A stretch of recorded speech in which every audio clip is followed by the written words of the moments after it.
who wants to bring the unit down. We have done a lot as a county, but some people are wanting to bring us down as a county because of selfish requirements and interests. Let's have regular consultations in a peaceful manner. Uliza ujibiwe. I think itaanza kama na mashinani karibuni ndio mkipata huko.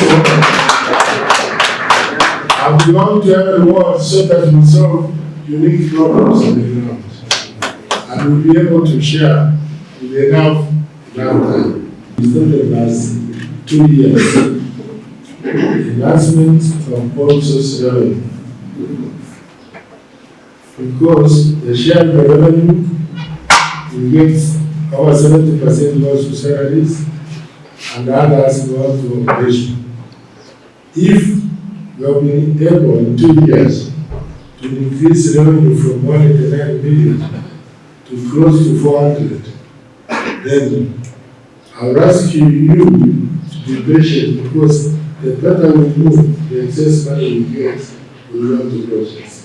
We cannot give specific timelines because of lack of